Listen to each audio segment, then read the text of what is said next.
Take a listen to this.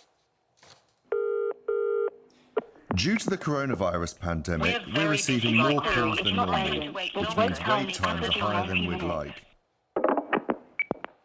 Well, I don't know about you, but that drives me nuts. Over the past 2 years, we've all become far too familiar with those automated announcements, haven't we, from government departments to blue-chip companies, apologising for disruptions to the normal service. Life is back to normal now, or getting back to normal.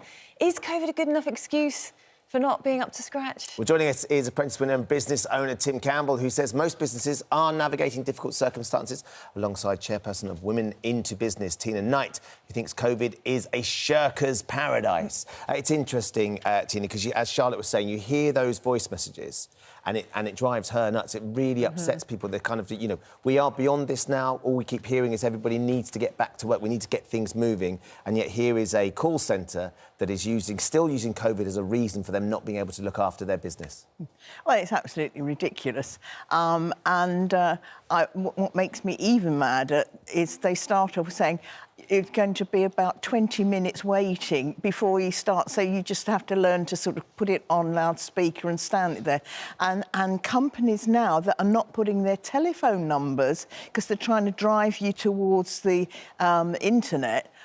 What is this about customer service? All of these are just lame excuses. They're probably cutting back on staff costs. And that's the real truth behind it, because there's absolutely no reason for people to not go back to work now. If there's shortages, like in industry, certain manufacturing, I was in manufacturing, and you can have supply problems. So you can't generalise, but there are in areas where this thing, like you see cars lined up, they can't sell them because they can't get a part. Well, tough, sad on that company, but the people that are going to buy them have already got a car, so it's not real hardship on customers, is it? But, you know, it really is absolutely ridiculous. And people are using this excuse, not just companies, people are using this excuse. During the lockdown, there were painters and decorators galore.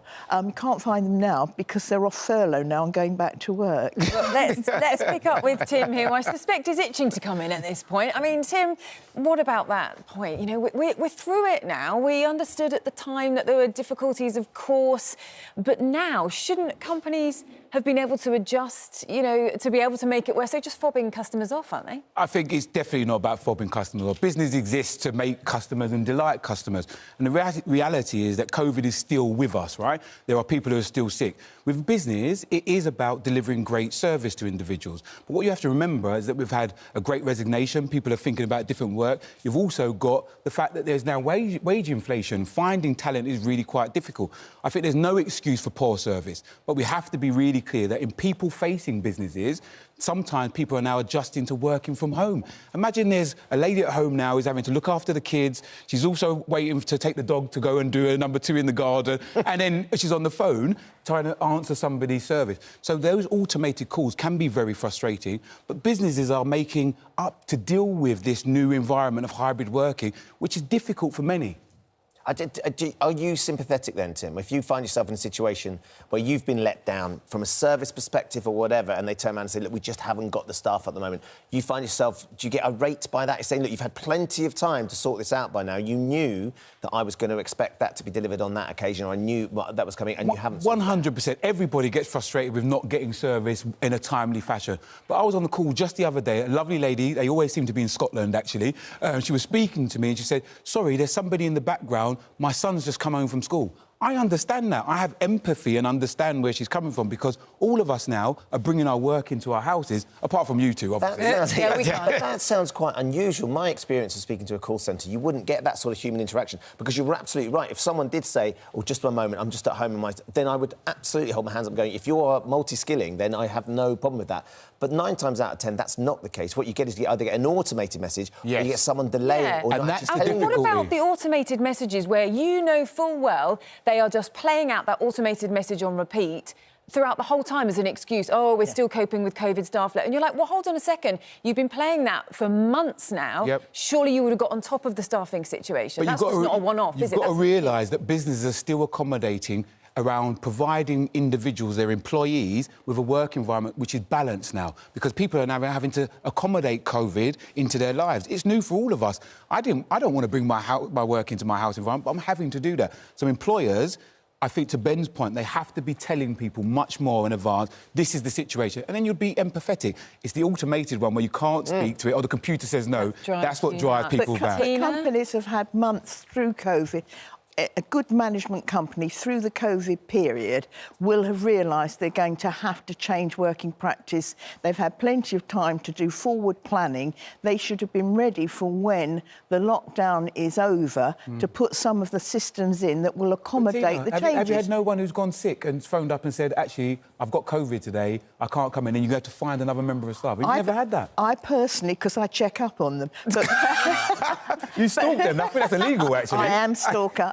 Lock me up now, give me a break. No, I mean, quite frankly, that's one of the problems.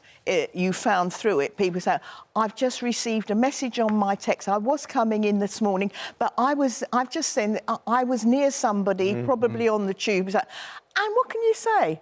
It's a real cop-out, and come on, you know a lot of people are swinging the line. Tim, how long will you give them? How long will you give businesses before you start thinking, right, that's enough? Oh, so if I've done it once, I've engaged with a company once and I've bought into it, and they do it again after a couple of months and they haven't fixed it, then that is not forgivable. Yeah. But for us at Zishu.com and the stuff that we do, we make sure that we are telling people in advance what they're doing.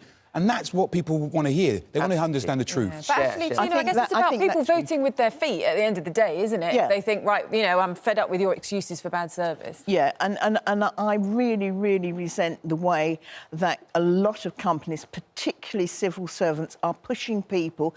You can't speak to us and we can't deal with you, but you can go up on our website, which is, well, in fact, I don't want to sit and listen to all that anyway. Yeah. There are a lot of people in the community that do not have the facilities or the ability to do that's this, a good point. and they are excluding them from society. Tina, a lot of our viewers, really our viewers are on your side with this. Sadly, not many on yours, Tim. I'm going to be honest. I'm used to this. Andy says, I'm totally fed up with the pandemic being used for poor service. They need to get back to work like the rest of us. Christine, and this is one of the really heartbreaking ones, is my husband passed away in November. I'm still waiting for his insurance. They say there is a delay in the post room due to COVID, when there are really personal issues and pressing financial issues that are being waited on, and then to be told the delay in the post room, that's unforgivable. And I think for those individuals, there is an ombudsman which they can complain to, because your consumer rights are But that you should be able to get through to them. But your consumer rights are you should deliver it with skill and care. Well, and if they're not doing it, they should follow up with them. The details in an email. Civil servants saying they are not going to come back to work, they are going to work from home.